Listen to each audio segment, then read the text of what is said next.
This is a unique podcast exploring the criminal justice system and those involved and affected. We'll educate and expose the public as well as potential jurors to what takes place behind the scenes of those who are facing the system. Your host owns a litigation support firm called Justice Technology Professionals, and he works on criminal and civil cases offering support to defendants and counsel. What you're about to hear is an open dialogue, opening the minds to the public to what takes place in reality as opposed to what you think takes place. Ladies and gentlemen, welcome to the Justice Tech Pros podcast. Here's your host, Dominick Crea. Hello, listeners. Hope everybody had a happy and enjoyable New Year's. Today's episode, I want to talk a little bit about hearsay and the impact it could have on defendants and on trial, and just to make the public aware. Although many people will say, they don't allow hearsay in courts, on the federal level there's 23 exceptions to hearsay, and unfortunately, more often than not, the prosecution will cite one of those exceptions and try to get the hearsay admissible based on one of the exceptions, and it normally works. So when they say hearsay is not allowed, I just laugh because I know they'll find a way to find an exception to match it and let it in. But before I really dive into that, I want to address a couple nonsensical issues. I just simply want to address them because it's going on repeatedly. So I just figure I'll use this time. I'll make one statement really about it, and then that's that. I really don't care if people want to keep making up stuff regarding certain things, let them, but I just want to clarify it on here so the listeners know where I'm coming from, and they could always revert to this podcast if they want clarification. For some reason, well, I shouldn't say for some reason, I know why he's doing it. The podcaster Fat Bald Sicilian, he's repeatedly bringing up WePushBack and making inaccurate claims. So I want to just clarify that. I know why he's doing it, obviously. He's good friends with a federal informant, and I'm sure, he's not crazy about the WePushBack as it affects his friend. I understand it. As far as relationships goes, you're friends with a federal informant, so you don't like anybody who may be against that or anybody who may be in opposition to that. So you try to do what you can in defense of your friend, which I get that. I get that stance. I don't relate to it, but I understand where you're coming from. So I understand that irregardless of this episode, I'm sure the inaccurate comments will still be made. The misstatements will still be issued. Topics will be addressed that are false. Claims will be made that are basically lies about WePushBack, and that's fine. That's all well and good. My only suggestion for anybody, if you're going to bash a cause or bash a person or bash anybody, try to be accurate with it. At least do it based on facts. It does make your argument stronger when it's based on facts. So find factual things you're not crazy about, and then bash it based on that. Have at it. I have no problem with that. Where I do want to address, I just don't like the inaccuracies, because I'm used to dealing with that in the court system. So many inaccuracies, and I'm used to always addressing them for the defense team. So I just want to kind of do the same thing here. I also do that in my personal life. If somebody tells me something that's inaccurate, I try to offer clarity on it. One statement, and this has been ongoing. I made a post about one of the items, but I'll just try to cover the different things I've heard in this episode. First, on this gentleman's podcast, FBS tried insinuating, he made a comment, and I'm paraphrasing, but I believe I'm pretty close. He made a comment along the lines, I don't know what Dominick's promising Vinny. And what he meant by that is he was insinuating to be part of WePushBack. I'm promising Vinny something. So I'm making some kind of promise, some kind of quid pro quo, where to me it's just planting a seed of deception. It's trying to insinuate that not everything's up and up. I'm promising people things, and that's why they're part of WePushBack. Okay, again, completely inaccurate, not baseless. I know what he's trying to do. He's trying to plant these little seeds and it works. You get a lot of the commenters, they don't have a brain of their own. They don't fact check, so they just take whatever somebody says as gospel and they run with it. So I know what he's trying to do. That's part of the game. I get it. But I will correct him. There was nothing promised. I don't promise anything to any WePushBack members. I guess if you want to say the agreement is that we're all going to be part of the same belief system. We all believe, whoever's joining this believes, they don't believe in aligning with, platforming, engaging with lying informants. That's the belief, the core belief of those who are members of WePushBack. So I try to build based on that, and the end game, the overall goal, is to eventually just bring attention to the fact that all of these lying informants that are on different platforms, talking about defendants, talking about family, friends, whatever. Everybody who's involved will offer another side and bring attention to the fact that you can only listen to one side of things and assume that it's filled with truths. You need to hear everybody out, hear the different sides involved, and then make your determination.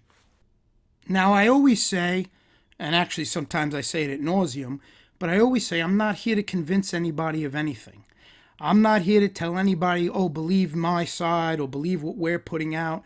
Don't believe the other side. It's not what I ever say. I've done 79 episodes. I never say that.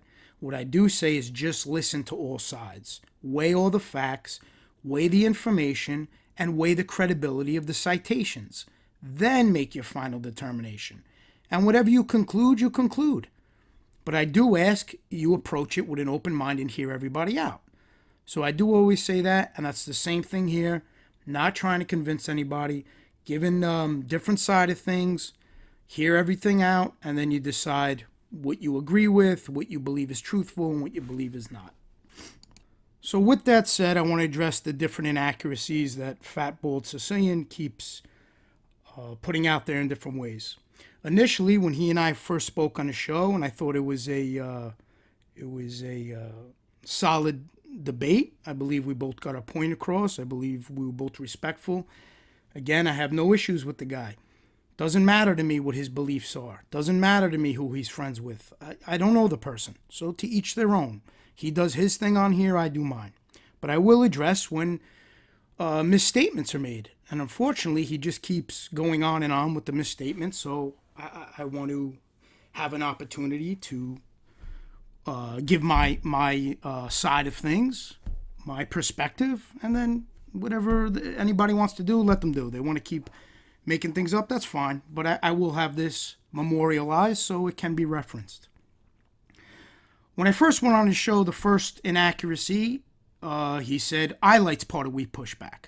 I had explained, no, he's not. Go to WePushBack.com and you see the members. He's not part of it. So then he said, oh, okay. He understood he had that wrong. Then he comes out with I don't know what Dom is promising Vinny Bracco. Again, trying to plant the seed of deception, trying to put it out into the space that there's something going on behind the scenes. That's fine. That's not accurate. It's very simplistic, actually. I explained. Anybody who shows interest in WePushBack, I approach them, see if they're interested in joining, or they could message me if they're interested in joining. I try to have a conversation. I try to review their content if I can't have a conversation. There's a few members who are overseas, so we just haven't communicated verbally, but we have communicated through chat and sometimes through Instagram. I try to see if the content kind of aligns and if they believe in what the overall purpose is. If they do, we go from there. Sometimes the content doesn't match up. It's really not what we're about. I'll give you an example. I had a member who was putting out videos about content creators that weren't federal informants. I sent them a nice message. I just said, listen, if this is the route you're going on, I totally respect it. It doesn't really fall in line, but it's entirely up to you. If that's the direction you want to go now, no problem. It's just not a fit for WePushBack. The member actually agreed and said, hey, you know what? You're right. Let me reassess, and I'll start doing videos. And so that member is still part of WePushBack. Had another member. The material just wasn't really a match. It just had nothing to really do with the overall theme. Again, it was about a lot of content creators. They wanted to continue to do their own thing. I never tell anybody what to put out. I never tell anybody what to do. I simply set the standard of what the overall theme should be, bringing attention to their character, bringing an opposite side to their narrative, trying to bring attention to the channel that's showing a counter argument to the information the federal informants putting out. So things like that. I also like to have channels that are different, completely off the topic. It brings in a different group of individuals. So if we have channels like Vinny, I like that he focused on mental health, music. You'll get different people. And if the overall theme is to mention We Push Back, bring attention to it every once in a while, that fits as well. That's a good fit. So I try to evaluate on a case-by-case basis. I'm not always going to get it right. Who knows, down the road, members may leave, members may be added. I don't know. This is a brand new project, as I've been saying. You need time to work out certain kinks, but so far I'm comfortable with everybody involved. I think we're on the same page, and I believe good things are coming. So that's 2 misstatements, right? He said the thing about Highlight, said the thing about Vinny. Then the next thing I hear, Armchair MBA is part of WePushBack. Now, nothing against Tom, but Armchair MBA isn't part of Pushback. He and I simply just don't align with certain things. He does a lot of platforming for informants. I just don't agree with that. He did 80 episodes with another informant where they built somewhat of a friendship. That's not really being an independent interviewer. That's having a friendship. I know he's friendly with John A. Light. And again, not my business, not my concern. I don't care. That's his thing. This is my thing. It's just not a match. So again, another false statement by Fatbald Sicilian. Armchair MBA is not part of WePushBack. Now, the other thing he's hanging on to, I guess I should be flattered. He thinks I can control random people from posting WePushBack in comments or putting links or sharing my pages. I know he's referring to the channel. It's called New Beginnings.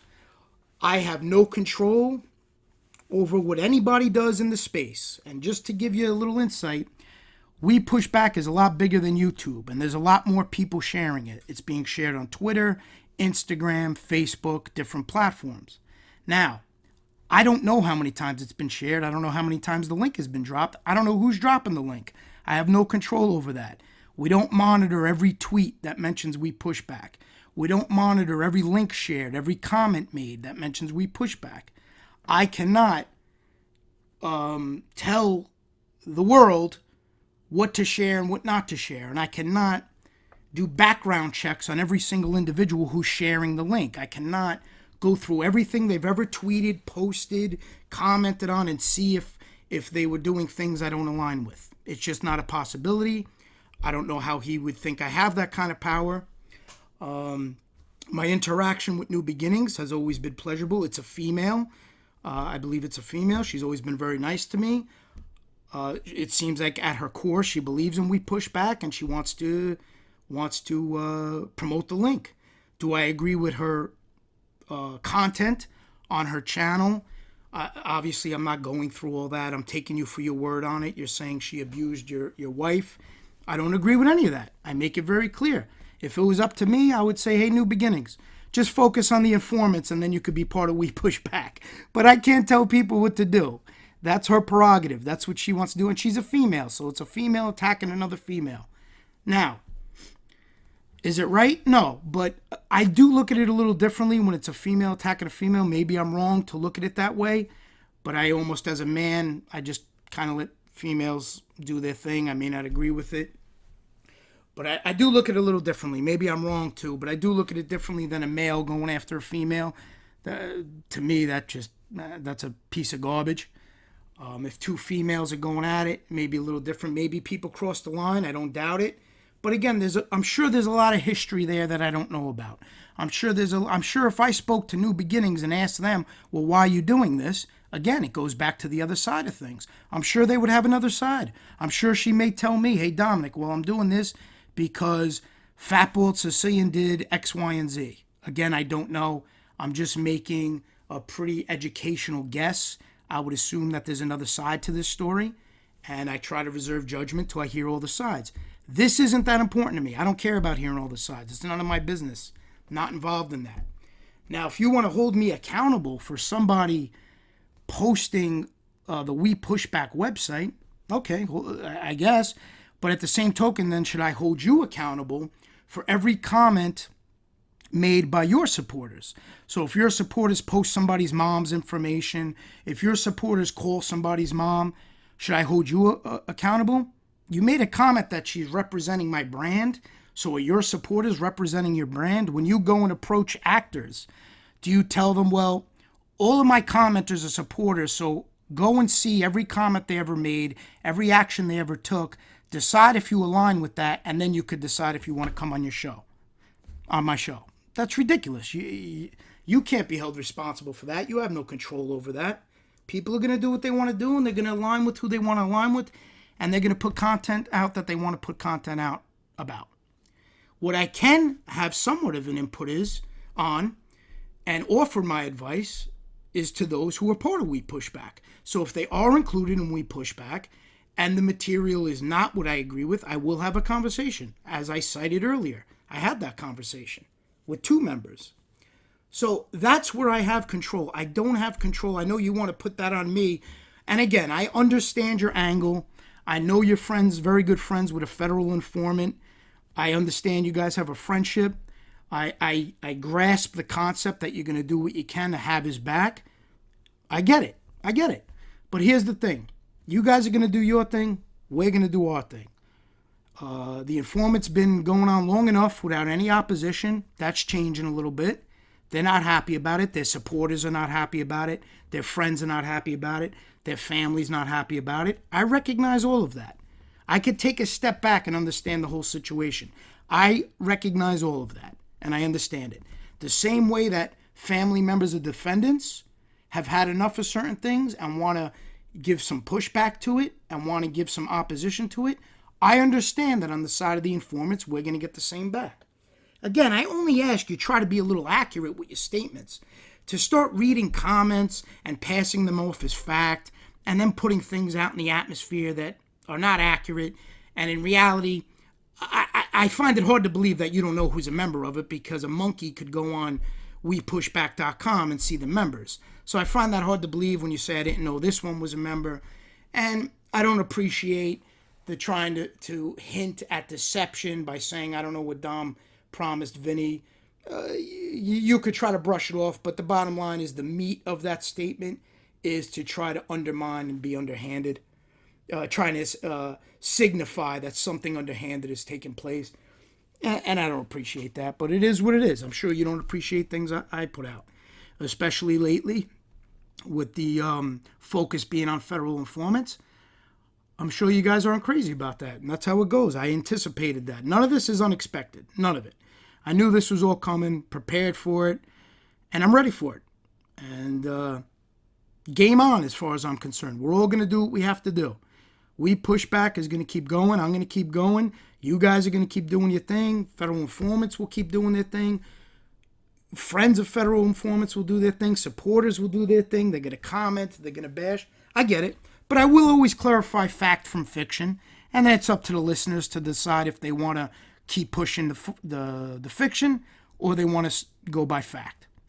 It's up to everybody as an individual. So I wanted to address those things. I just wanted to get it off my chest because it's going on.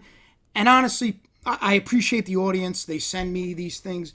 But here's the truth, ladies and gentlemen. I really don't care. You don't got to send it to me.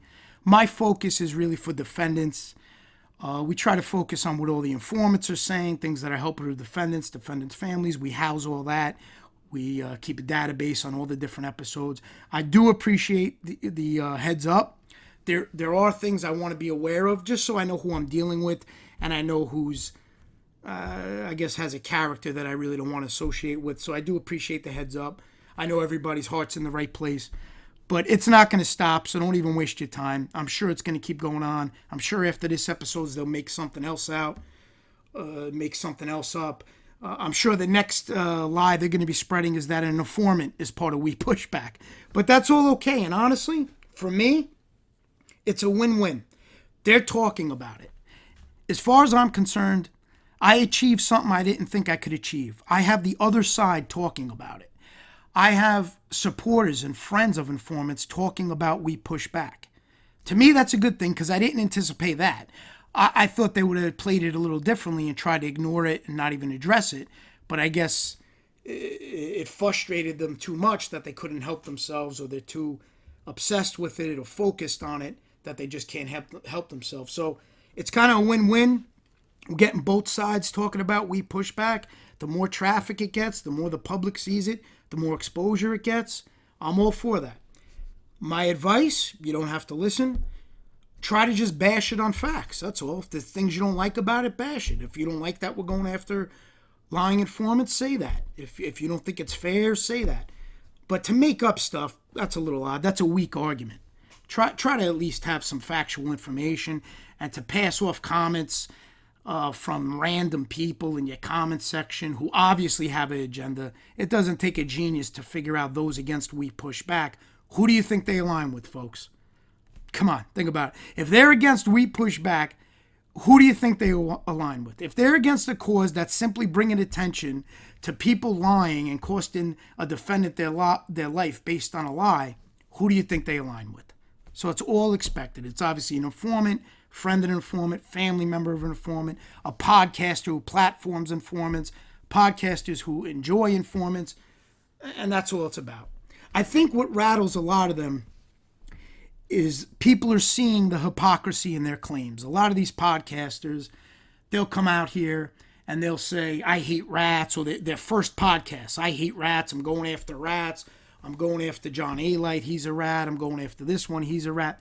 And then as time goes by, their true colors come out. They start building friendships with informants. So the public starts to see, well, how can you hate informants if you're calling everybody rat this, rat that? And that's why I don't even say the term rat. And it's not because, it's derogatory. I really don't care if it offends them. I don't say it because that's typical. I don't like to be typical. It's very typical. Before I even came on this platform, I'm sure a lot of people would say, he's going to go on there, say rat, talk about it. That's not my style. I try to be a little more professional about it. I try to say what it is. They're lying informants. That's what I try to keep it at. It's not because I don't want to hurt their feelings. I couldn't care what they think about the term. Personally, I think the term does sum them up in a lot of ways. But on this platform, in a professional setting, I try to use that description. I try to appeal to the public, let them know it's not about rats, because it's not. It's about lying. And that's what the public needs to understand, because I have audience members who may agree with informing and some who don't. I appeal to everybody. I just want those who may agree with informing to at least understand that if somebody's going to inform, at the very minimum, they owe the jury, and they owe the defendant, and they owe the prosecution and the judge, they owe them the truth. They can't lie simply to save their own skin. That's the overall message. And that's the reason why I focus on lying informants, on the term lying informant. I think that's it as far as that craziness and nonsense. Again, any questions? I know people have a lot of comments. They have a lot to say, but I always offer my website, my email, my phone number, my office location. I'm out there. I'm not hiding behind anything. I'm out in the public eye. I have an office. I deal with the public. I invite anybody who wants to have a debate to contact me, stop by, do it face-to-face, tell me your grievance. I'll be glad to talk it out, to discuss it. I have no problem standing by what I believe on here and in person. Whatever I say on here is what I'm going to say to you in person. So I have no problem with either of that. Now, I don't get those emails. I don't get those calls. I don't get the stop-bys. I guess they just want to make random comments, and that's fine. But if you're truly offended, you truly feel strong about something, get it off your chest. Come tell me face-to-face. So, that's really all I could do. I can't do more than that. And with that said, let me get into today's topic. Now, I put up a article on my community page, and the article has to do with the informant Jimmy Calandra. Now, I don't know much about this informant. However, we have informant files in my office, and in those files, we house the podcast episodes along with all articles. We have a archived article database. We're able to house all the different articles on different informants to try to go through, find anything conflicting, anything that could perhaps help the family members. With this particular informant, I also have reached out to the gentleman Anthony Spiro's attorney Anthony Spiro, unfortunately, is no longer with us. But I did drop his attorney an email, and I asked him if he would like to clarify anything, send me any trial transcripts for me to rebut, to point out inconsistencies, or to elaborate on for the family, on the family's behalf. If anybody wishes to be on the show, give a letter to talk, to give their side. Again, it's about getting different sides. So I'm going to, I'll keep you abreast of that if that develops, if I get an answer from the attorney, and we'll go from there, maybe a future episode. But for this episode, I wanted to talk about hearsay. I did an episode back, a while back actually, when I first started. I believe it was episode 8, and I covered hearsay in more in depth.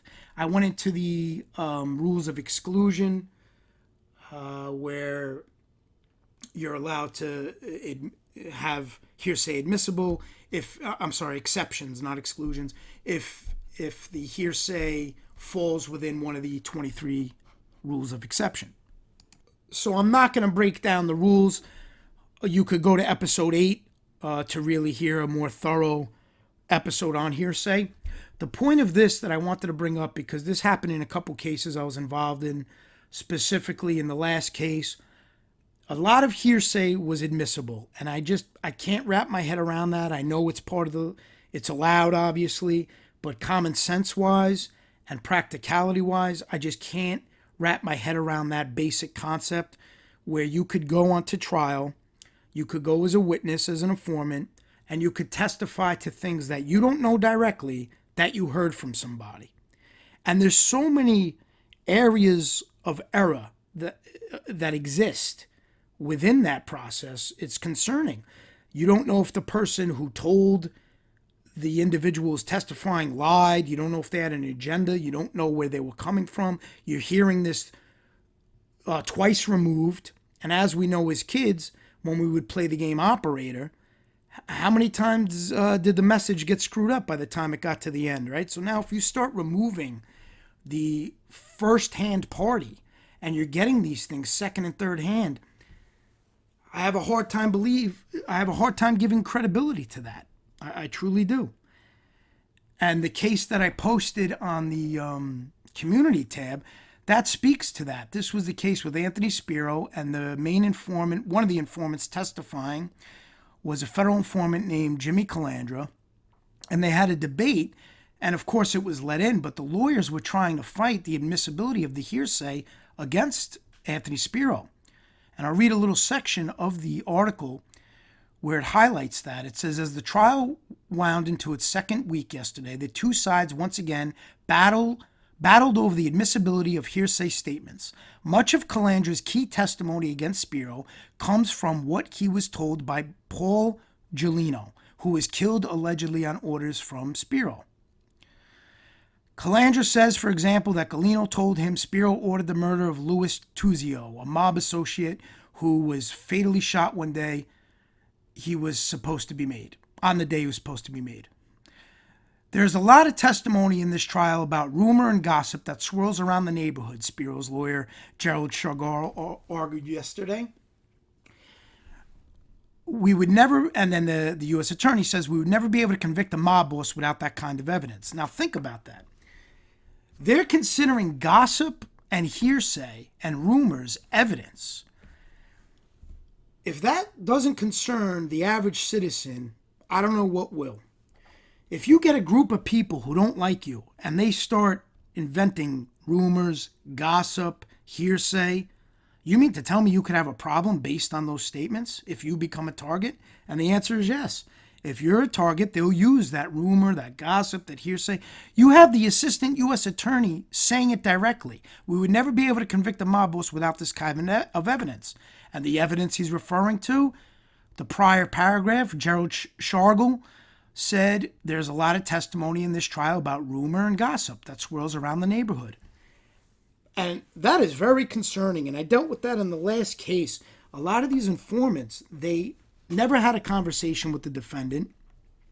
They never spoke to the defendant. They didn't know the defendant. They didn't meet the defendant. They were just giving their account of what they were supposedly told, sometimes twice removed. So somebody told somebody who told them. and then they were testifying to that.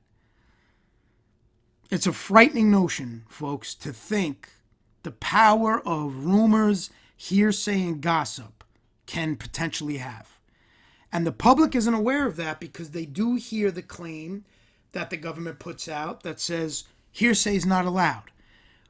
But they're playing with words because they're saying it's not allowed, but yet they give you 23 exceptions to slip it back in under. So the public will just hear, oh, hearsay is not allowed, that's good. And I agree with that. If it ended at that, that's right. Hearsay shouldn't be allowed.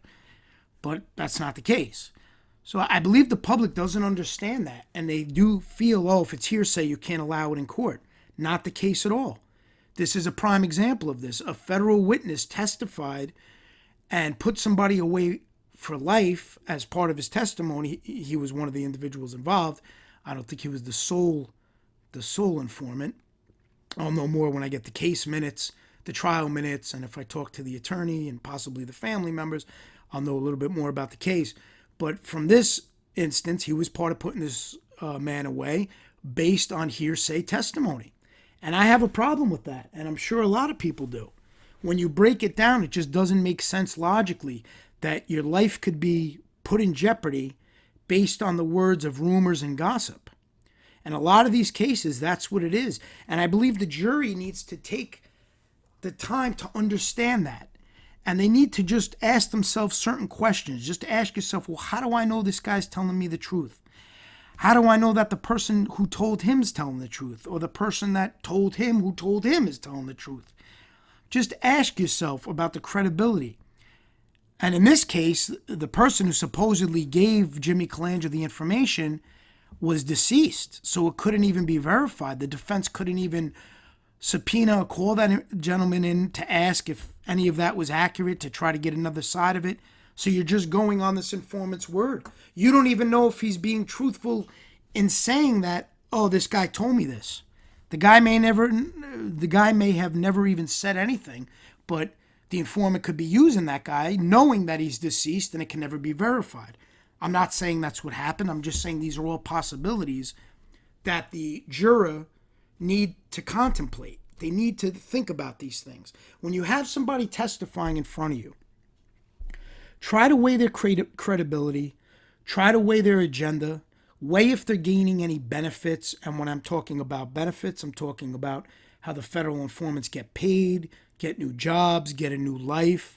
Now they get podcasts handed to them. They go on fame tours to try to build their credibility and be YouTube famous. You have to weigh all those things when you're a juror. You have to think about all those things. I don't know about the audience, but I wouldn't put much weight in something that's coming over hearsay, coming to me in the form of hearsay. I would have to really understand what's being said, who's saying it, who was the originator of the information, what was their relationship with the defendant in question. There would be a lot of questions I would have as a juror. And remember, the burden of proof falls on the prosecution. So if they don't prove to you beyond a reasonable doubt, you should not convict. That's what the law says. And the law is not saying you're implying the defendant is innocent. That's why it's guilty and not guilty. You're just saying not guilty. You're saying the prosecution did not prove to me beyond a reasonable doubt. I'm not saying this person's innocent, but I'm not convinced beyond a reasonable doubt. And that's why they have it as guilty and not guilty and innocent. Because it just, basically in simple terms, it just means, all right, they didn't prove their case. The guy may be guilty, but they didn't prove their case. I'm not 100% convinced. And I don't know how somebody could be 100% convinced based on hearsay. That tells me there's a crack in the system. That tells me that the jurors are not really aware of what the hearsay means. They're not understanding the information is not gospel. This is just an informant regurgitating what they were supposedly told, and we can't verify if they were told that or not. I don't know. It seems like common sense slips the minds of a lot of these jurors. And I'm not trying to be insulting to jurors. I believe I don't know if they just want to get out of the courtroom. They don't want to be bothered. They don't want to think about things. But any reasonable thinking person would take a step back and say, well, wait a minute. This federal informant is supposed to be in the know and supposed to know people and been around, but yet they're not even telling me direct information. They're telling me removed information. So how much weight and validity am I really going to give to that? And that's the question they have to ask themselves. And unfortunately, I don't think they're doing that as often as they should, based on the verdicts that come out in relation to the evidence on a lot of the cases. It actually kind of reminds me of what I discussed earlier, where you get somebody who makes a random comment, like that podcaster I was talking about. They put out false information. They'll say, oh, I heard this person was a member of WePushBack. That's what he heard, right? Now you have all the commenters spreading that, talking about that, posting about that, all based on a lie. So you have gossip and rumor putting out false information, and you're going to give that credibility without fact-checking, without making sure that the information's accurate? And that's what it reminds me of with this hearsay. You're just taking the word of somebody who supposedly heard something from somebody else without being able to vet it, dive into it, investigate it. And it goes to show that Anthony Spiro's attorney is a well-renowned attorney. He's a powerful attorney. He was when he represented him. Gerald Shargel is a big name. So I'm sure this gentleman did everything possible to fight it, to keep it out. And again, it boils down to the judge. The judge just most likely overruled it. Again, I'll know more when I get the facts of the case and the trial transcripts, and possibly some insight from Mr. Shargel as well. And then I could speak a little bit more factual on that particular case. But the purpose of this episode really had nothing to do with this case. It has to do with what took place with the hearsay. I found that fascinating. And I have other examples of that. I'm going to look through that. If it does come to light where I wind up doing an episode on the ins and outs of this particular case, I may bring it up then. But what I want the audience to take away from this episode, and potential jurors, just take a step back when you're getting hit, when you're on a trial, you're serving on a trial, and the testimony of those, whether the witnesses or informants, whoever's testifying, if the information, the material that they're testifying about is removed, and it is hearsay information, you have to weigh that. You have to ask yourself, well, how much could I really rely on this? How much credibility can I really give this, being nothing could be verified? Being this isn't even the person who was directly involved. This person's telling me what somebody supposedly said. So you have to ask yourself as a juror, how strong do you hold that? Me personally, I don't hold that. I don't give that kind of testimony that much weight. I just don't. Only because of how I've seen things play out, how I know messages could change when they are transferred from one person to another person. They could get watered down. Words could be changed. And I've spoken about this on past episodes with transcripts. They could change one word, and it could alter the entire discussion when they have one word incorrect in that transcript. So it's so important to make sure that the words are correct, because you want to understand the basis of the conversation you're reading. And it's similar here. If a word is changed during somebody telling the story, during somebody giving somebody information, if a name's left out, or a word's changed, or intent is changed, or emotion is changed while they're delivering their recollection of what they were told or what they experienced, so many variables could change the game, change the intention, change the level of guilt, all based on that delivery. And now you're getting it removed once again, and somebody's giving you their take, and they're adding their spin to things, and they're adding their style. We see it more often times than not, just in daily conversations, right? Somebody could be telling the same story or telling the same joke, and they add something to it, they change something, they add a detail, they change a detail. My point just is, human nature, sometimes you alter the discussion, you alter the facts, not intentionally. It just happens. It's just the way it's able to be transposed from one individual to another. It's not pure anymore. It's changed, it's tainted, it's altered. So you have to factor that in. And to see jurors convicting on hearsay, if that is the majority of the evidence, in the case I was involved in, the most recent case, that was the majority of the evidence. And I think the highlight of all of my episodes and the common theme that I try to really drive home, it's about getting all of the different sides to a story before concluding. And that's how the jury system, the criminal justice system works, right? The judge is supposed to, if they're not biased, the judge is supposed to hear the prosecution side, the defense side, and then make a determination. The jury, the same thing. They're supposed to hear the prosecution, the defense, make a determination. You have to hear both sides to make a determination. And it all ties into, I find it fascinating. You get a lot of the supporters, friends, podcasters who are good friends with federal informants, and they like federal informants. They have no problem with federal informants.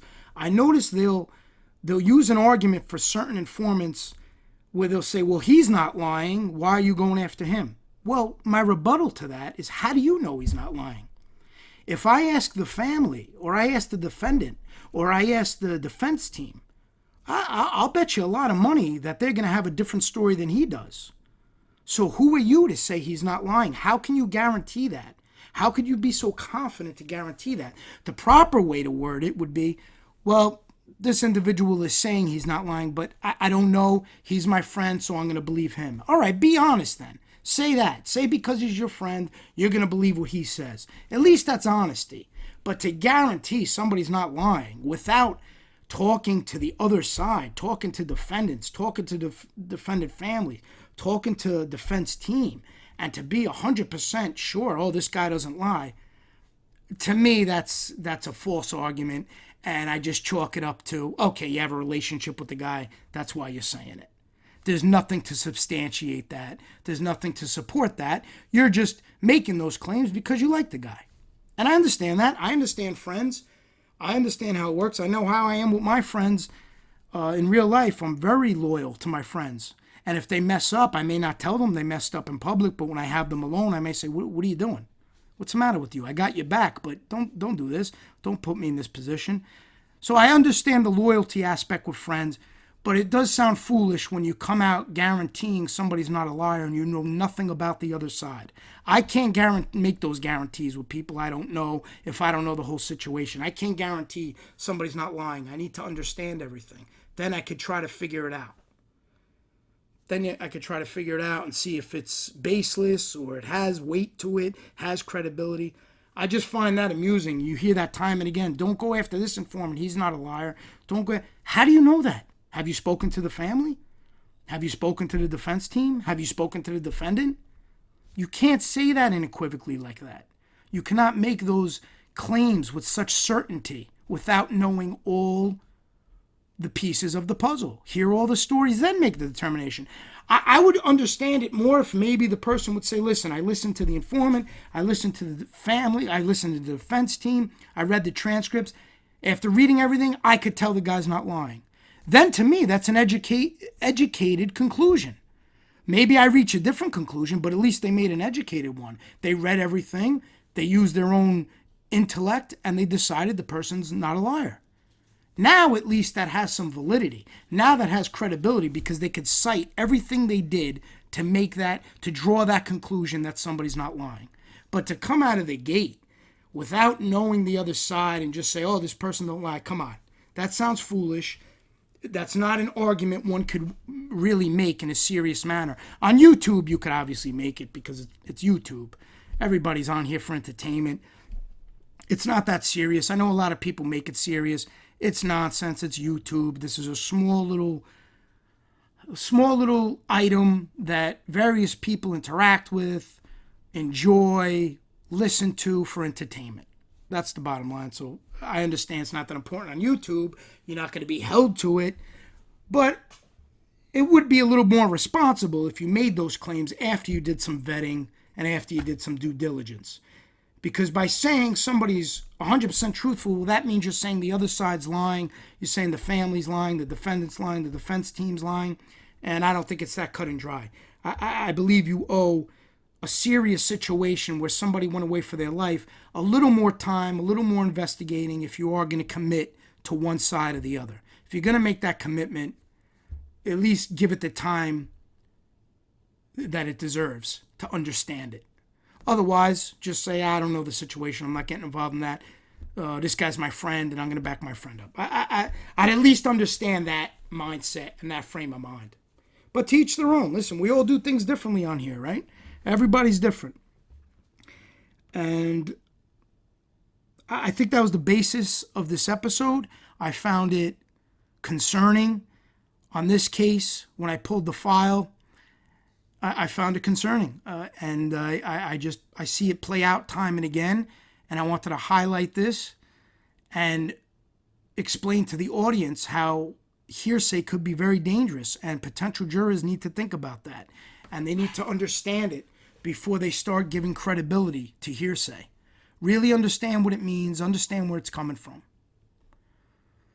I think that's it for today. I believe I covered everything I want to cover. Oh, the other thing I want to cover. A lot of questions get asked, how do you join WePushBack? People must have missed it. I posted it originally when I came up with the concept. Whoever wants to be considered to join, all you have to do is you can leave a comment somewhere on my community tab. My staff will look at it. They'll click on your link. They'll send it to me. They'll see if the content aligns. We may have a conversation. And then we see. Sometimes the content aligns. Sometimes it doesn't. And that's the easiest way. There's no set protocol. It's just I try to see who asks me or who shows interest or who says they would like to be involved. And then I go from there and we decide from there. Is it a perfect science? No, not at all. Maybe I'll come up with a better way of doing it. Who knows? Maybe I'll put even an application process on the website, depending how big this grows, how it keeps going. A few future things. I showed everybody the t-shirts I'm going to have made up. I know a lot of people offered to pay and donate to get the t-shirts, and I really appreciate that, but that's not what it's about. I'm fortunate in many ways. I've worked hard. I've done okay, so it's all right. I'm comfortable, and I'm going to do, I think 100 t-shirts at the beginning. I'll probably keep 20, give it to content creators who are part of WePushBack, give it to some family members, and then I'm going to give away 80. I'll probably come up with a system like the first 80 to comment gets one, something like that. And then I'll figure it out. I'll give it to my assistant to mail them out. I'll just need to get their addresses. I'll figure it out. But I want to donate this batch. It's for the cause. It's going to, the way I look at it, it's almost like marketing, right? I'll donate. It's like you pay money for marketing. This is kind of like paying people to market. They're going to wear the shirt. They're going to get the cause out there. It's a win-win. They like the shirt. They believe in the cause. They're wearing it. We're gaining traffic. Everybody who's a member of WePushBack are getting people to go to their site, sub to their channel. It's a win-win for everybody. It's all about exposure. So I have no problem doing that right now. If we start getting crazy and a lot of people want the shirts, then maybe I got to rethink it. But for now, it's fine. I could commit to 100 shirts. I'm going to be doing a press release. I spoke about that. I'm just waiting a little bit. I have a few friends of mine who may be doing a channel. So I would want to include them when the press release goes out. I've also had a few hiccups with the press release. I spoke about this on Angel's show. It's pretty funny. Normally you do a press release, no problem, it goes out. The few distributors I sent this press release to, they didn't want to touch it for obvious reasons, I guess. But that's okay. I have a workaround, so I'm going to do it the way I used to do it back in the day. So I'll take care of that. And more things to come. The more we start thinking, the more we start collaborating, the more content that comes out, we're going to come up with more and more ways. I'm actually, on a side note, I'm building a relationship with an investigative journalist. They're taking interest in this. I spoke about this. I had a meeting with them. Phenomenal person. It's a young female. Phenomenal person. We're working on a potential project to further distribute WePushBack, to bring attention to all different cases. It's not just about Italians. I say this all the time. I'm obviously involved with a lot of Italians. That's my heritage. I try to help, but I'll help anybody. I don't care if you're green, purple. I don't care if there's a case that somebody comes to me with that they want attention, or somebody wants to join WePushBack. Doesn't matter. If it's all for the same purpose, it's all good. So that's another rumor that I know goes around. Oh, it's only for Italians. Again, not true. It's for anybody. Right now, it's heavily influenced on my material with Italian cases because that's what I work on. But we have Kane Shades, he's Cuban. We have Cuban B, he's Cuban. They put out information bringing attention to Cuba. There's a lot of diversity here. I don't even know the nationality of all the members. So once again, it's not just Italian-based. I just wanted to get that out there. This is all inclusive. If everybody has the same beliefs, if we could all agree on this common belief that these are lying informants who went unchecked for all these years, and the other side needs to have a voice. If we all have that common belief, then we have something we can move forward with. And that's it. I wish everybody the best. I wish you and your families have a wonderful, blessed New Year. I hope it's prosperous. And I think that's it. Till next time. You've been listening to the Justice Tech Pros podcast with Dominick Crea, one of the most unique podcasts on the internet, discussing the obstacles the defense team faces when trying a case, what goes on behind the scenes during pretrial and motion phase, holding defense attorneys accountable, making sure they're fighting for their clients, the difference between textbook law and how things truly play out in a courtroom, and everything in between. We hope you've gotten some useful and practical information from this show, and we'll be back soon. Until then, find us on Twitter, Facebook, and Instagram at Justice Tech Pros. To email the show with questions and comments, it's podcast@justicetechpros.com. Till next time, this is Justice Tech Pros Podcast and Dominick Crea signing off.